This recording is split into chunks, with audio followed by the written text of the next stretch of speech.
So hey gang, welcome to my vlog for the Orion 230 and 250 June 2021 vlog. I'm trying something different today. I'm just setting up my phone camera as I drive to a brand new track, brand new for me, track in North Carolina called West Craven. It's in Vanceboro, North Carolina, and it's a sand track. It's supposed to be something similar to like a Southwick. So for me, I'm very lucky here in North Carolina. I'm centrally located. So within 2 hours of any direction, you know, there's tracks available to me. And even a little bit if I dip, I can even dip into South Carolina and pick up like Club MX. So yeah, recently I've been out to Chad Reed's place a couple times. That's over towards Charlotte and Statesville. You know that I frequent North Carolina Motorsports Park in Henderson because that's the closest to me. It's an hour away. That's the closest track to my house. And then Dreamville down in Rayford, close to Fayetteville. Go there quite often. So yeah, I'm going to try to hit up a little bit more here and there just to, you know, add to my repertoire of tracks and to check things out. But it's a really exciting time right now in here in the end of June of 2021. As everybody in my group knows, you know, they put the new Orion 250 on pre-sale. And I'm saying if you guys got interest, you might want to jump on that. I checked it a little bit last week, and they really have already sold a ton of those bikes. And everybody always complains that they sell them out. So if you have an interest in getting a new 250, I would say jump on it pretty soon here. I'm going to be honest with you guys. This has been my experience with getting those bikes once you pay for them. I see people get very upset about it. And try to shake that shaking a little bit, sorry. Yeah, there's no way to get around that, sorry. People get upset about how long it takes. You know, hey, I paid for mine already. You know, where's my bike? Guys, you're getting it on a pre-sale. They put it out early so that they, you know, can make sure you get one in the first place. And they take at least 6 to 8 weeks. And that's when they get, you know, sometimes there's a lot of things going on right now. I'm sorry, I know I'm babbling. And this is going to be a long video, so if you want to skip around, I definitely don't blame you. But I trust me when I say I'm going to babble so much that there's going to be a lot of useful little nuggets within this whole thing. So anyways, getting back to it. I would not expect these brand new bikes that just went on pre-sale to hit our shores and start going out until maybe the very last week of August, first couple of weeks of September. They got quite a few of them, so they're going to take a while to process. Shipping from the ports in California is horribly backed up right now.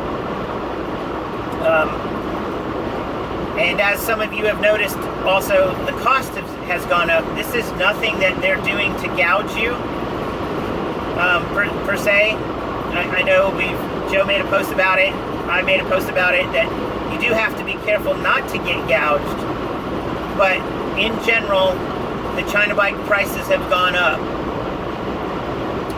just because of the problems they're facing with shipping and dealing with you know, tariffs and taxes and stuff that, you know, the change of you know, political regime in America and some over there too. It's causing a little bit of problem. It's not easy to work from for the Chinese bikes to get here into the United States. Right now, it's kind of hard.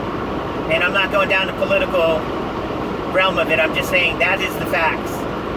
This is what people have to deal with right now. They want to get you these bikes. They want to sell bikes.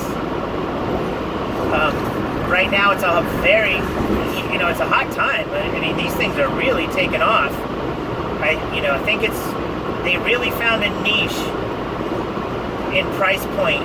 The Japanese kind of ignored us here for a while in what I call a middle level bike. What used to be the old XRs, KLXs, KDXs, those type of bikes don't exist anymore. Or if they do, they've been stagnant for years.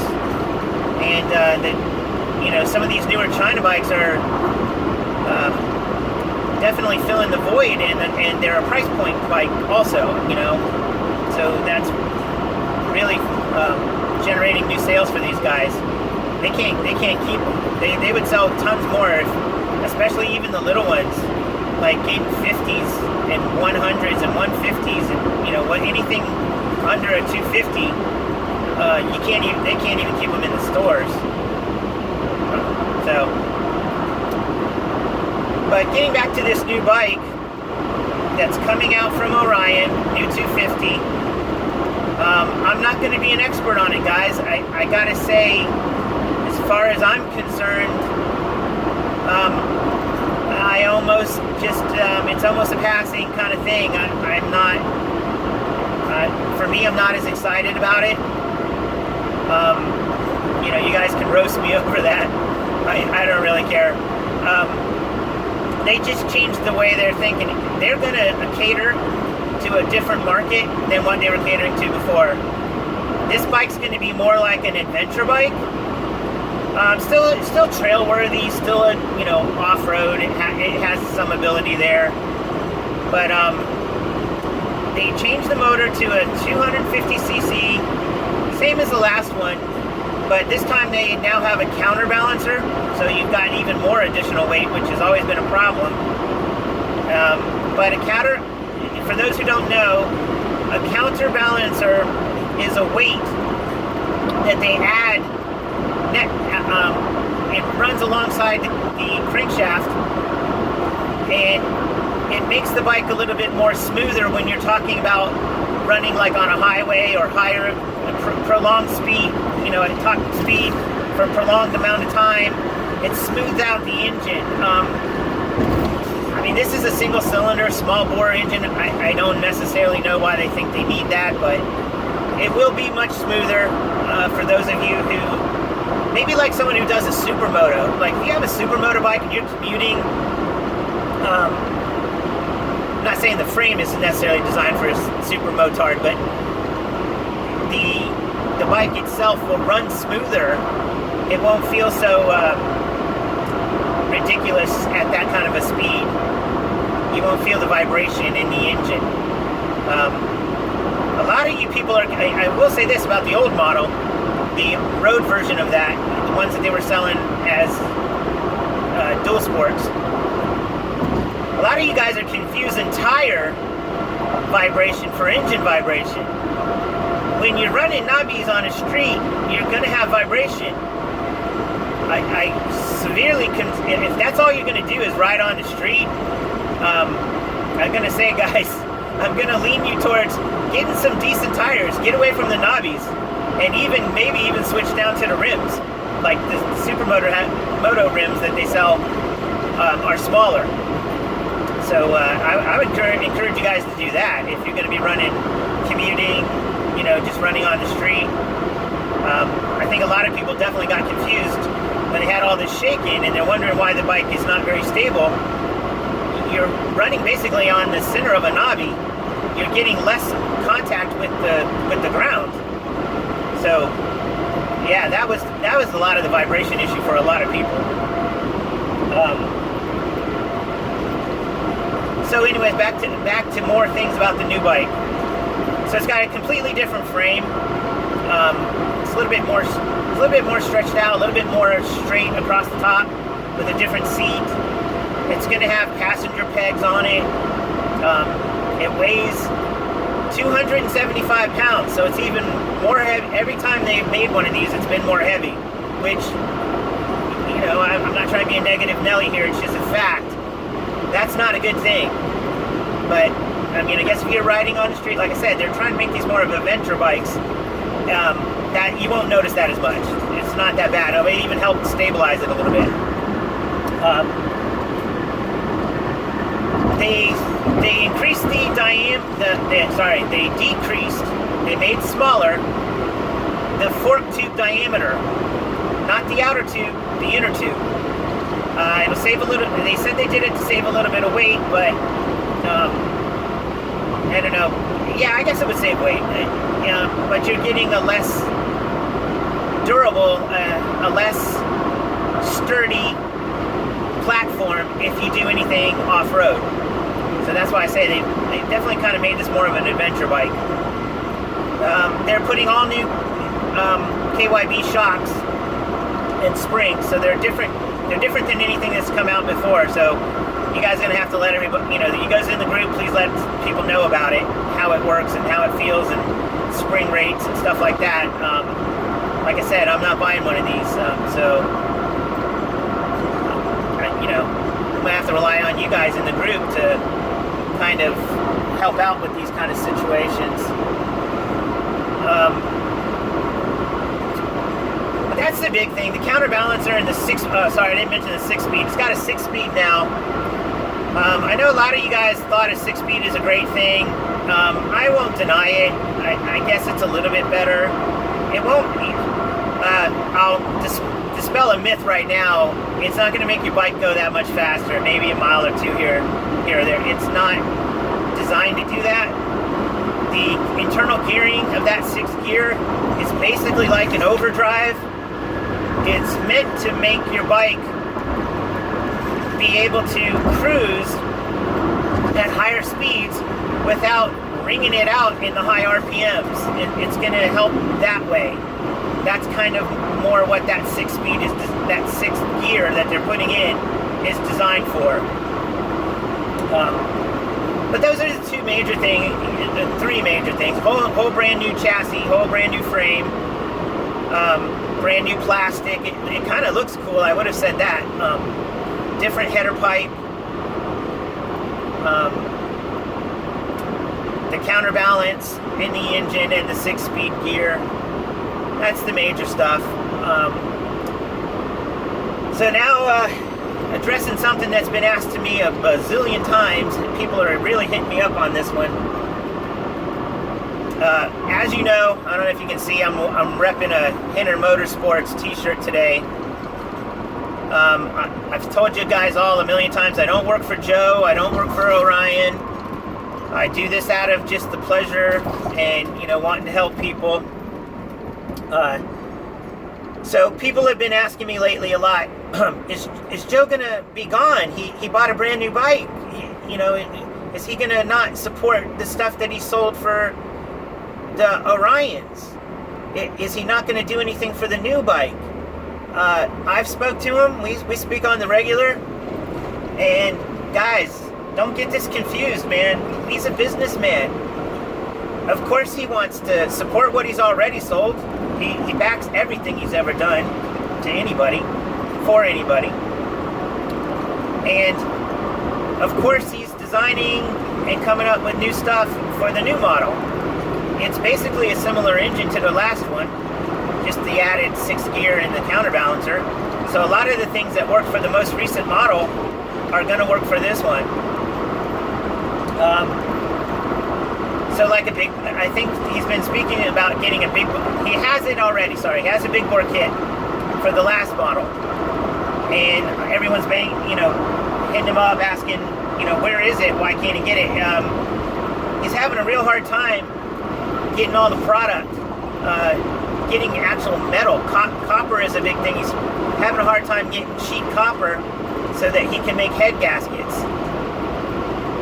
And I know recently he just got some cylinders, but they were behind in shipping, over months behind on that. So, and of course, nothing that he sells to you, he won't test first. So he's got to build it all up, put it in an engine, get a lot of dyno time, a lot of seat of the pants time before he wants to give it to you and sell to you. So guys, he's not abandoning the Orion RXBs at all. He also, you know, if you guys are in some of these other bikes, in his the Zongshin channel that he has, you know, he does the Hawks, he does the GPXs, you know, basically anything China, the new EGLs. I know he did some work for a guy on an SSR, did some porting work for him.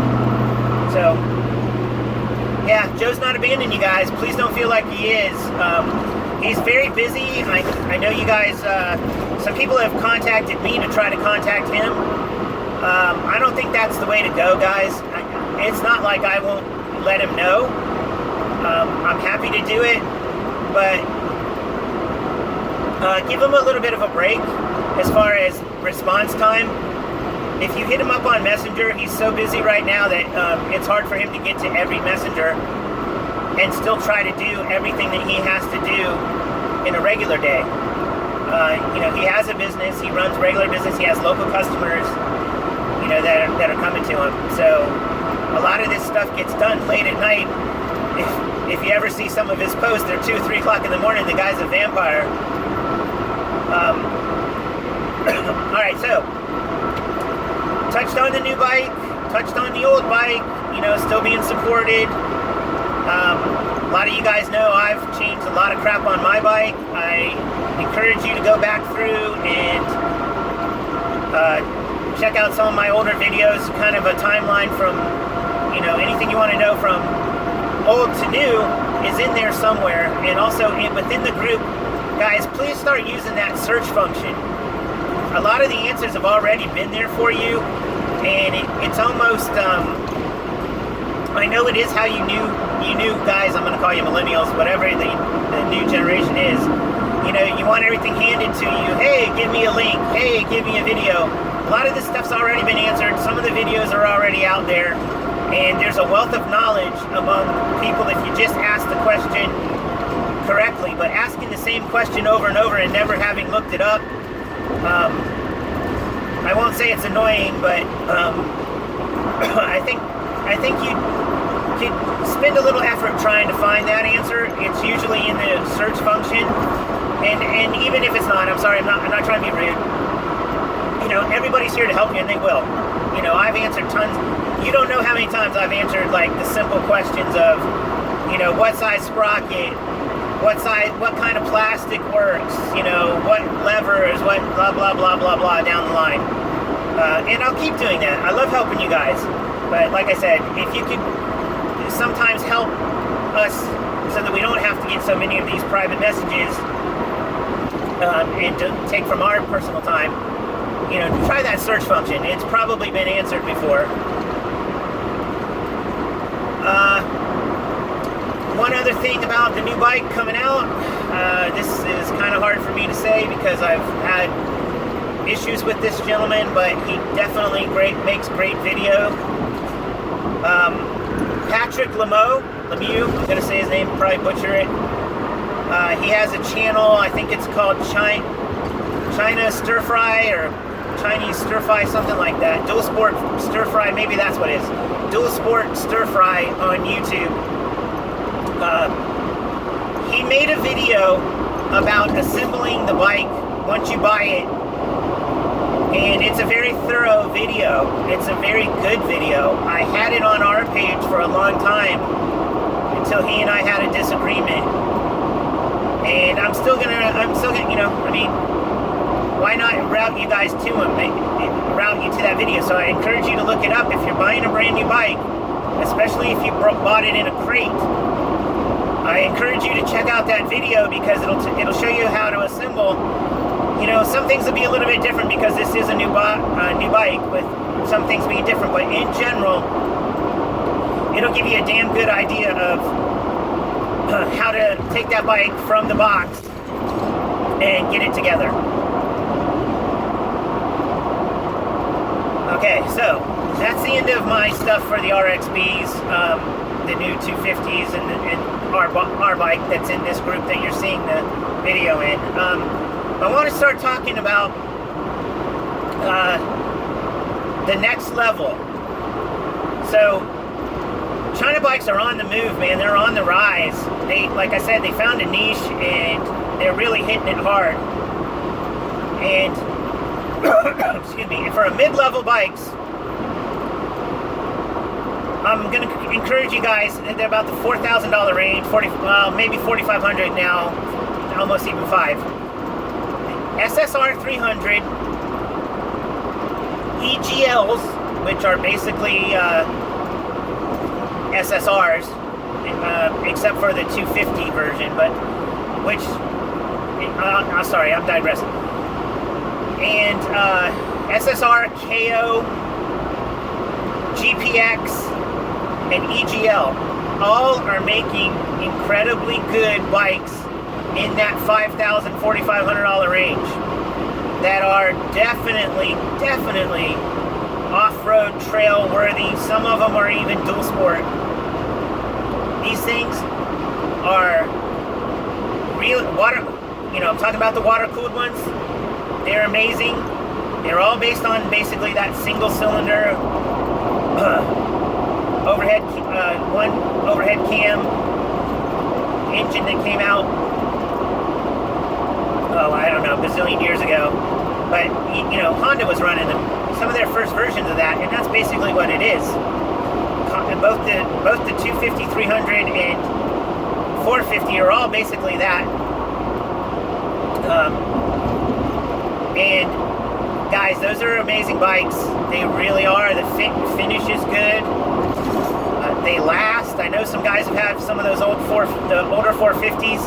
They were selling SSRs all the way back. They sold them in California in 2012. So there's some people who have some that are very old and have had zero issues. So they're, if you're looking for something like that, they're very good. So to talk about there's a new EGL, which is basically an air-cooled 250, but it's a Pro. It's called the EGL A16 Pro. Know a couple guys got them. They are fresh. It's hard to find them right now. Like all the bikes are hard to get, but that one in particular is very hard. And but they're a next level to anything that Orion ever did. They're next level. They're way better. They're better ground clearance, better suspension. The engine is the 250, the most current version of R250, but the 5-speed version of it.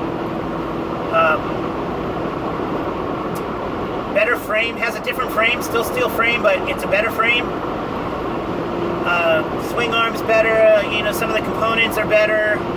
So, and it's not that much more.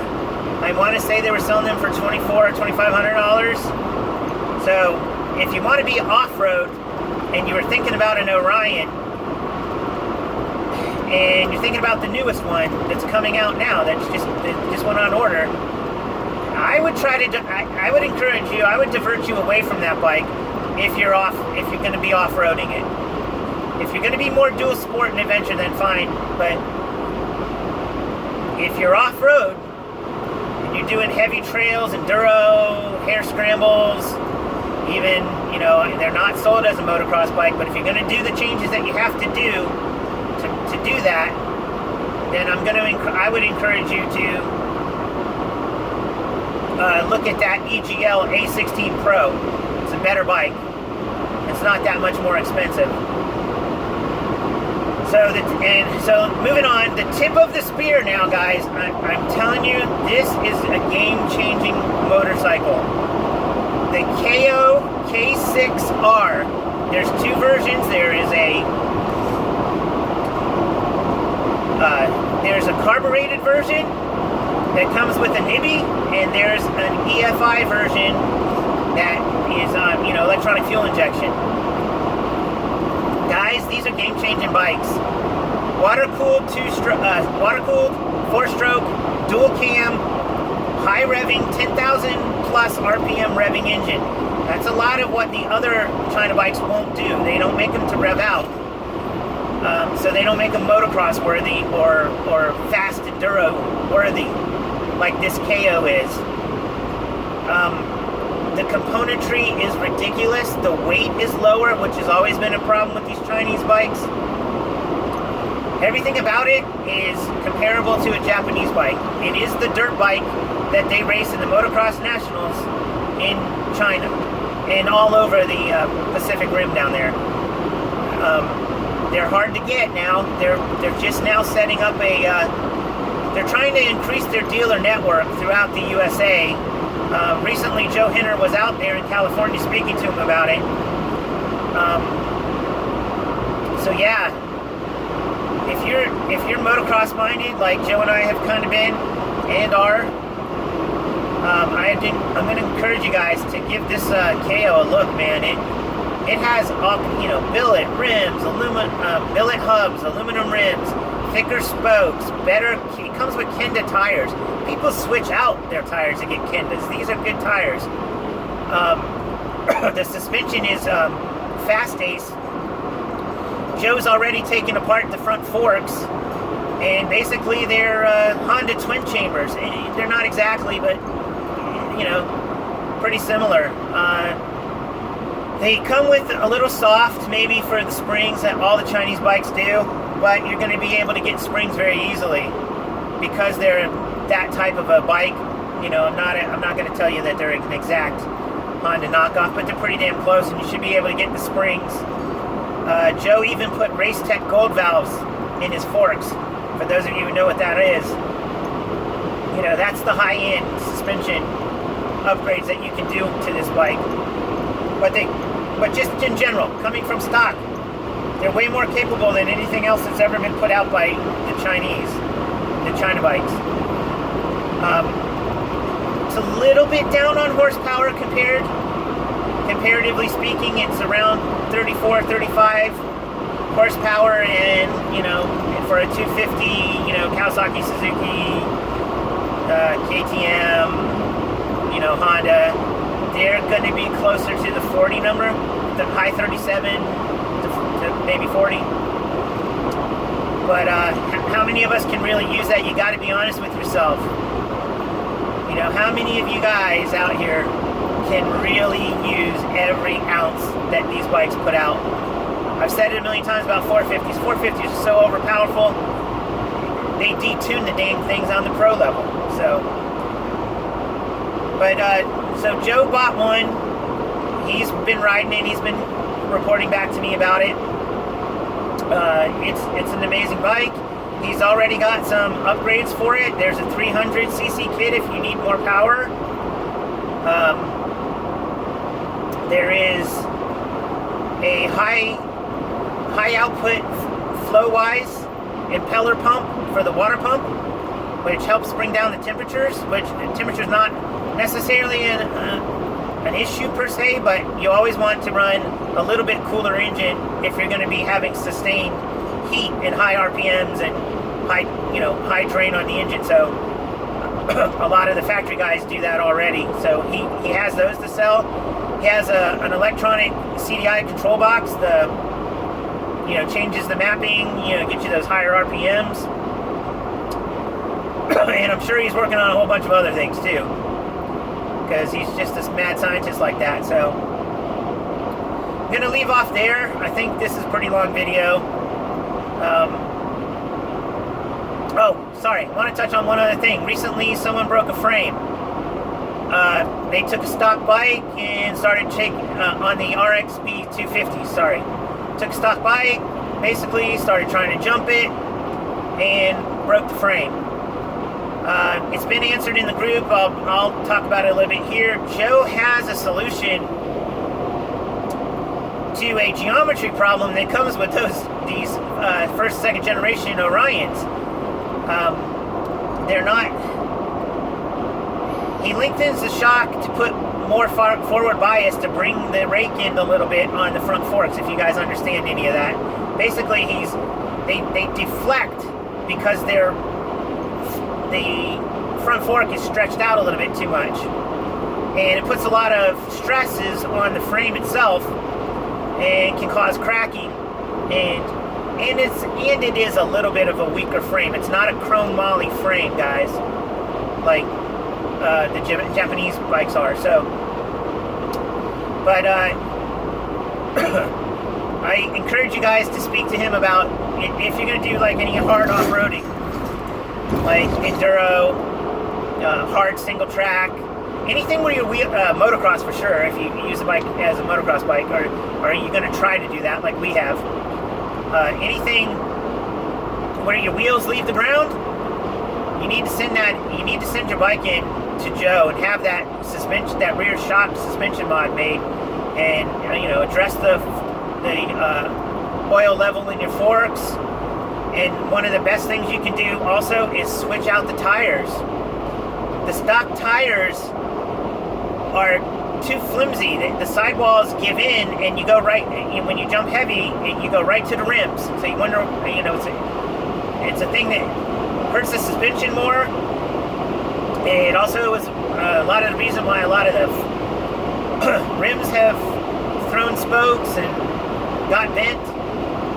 So I would encourage you, definitely, one of the first things to do if you're going to go heavy, hard riding, switch out those tires, man. I mean, I would encourage you to get rims. Anything harder than, fire roads and some single track trails, I would encourage you to get some rims. They're, my feeling is the stock ones are pretty crap. But, I counter that with you're a price point bike. Those bikes were selling low. I got mine for $2,000. I think the newest one's only $2,400. So, all right, now finally the end. Sorry guys. Y'all have a good day. I'm gonna go check out this new track. I'll have new videos posted with this riding at this sand track. Should be a good test for my mods that Joe has done on this bike, and my suspension mods, the things I've done by switching out the forks and switching out the shock spring. And yeah, so flip through this video. I know it's long, and I'll catch you guys next time. Peace out.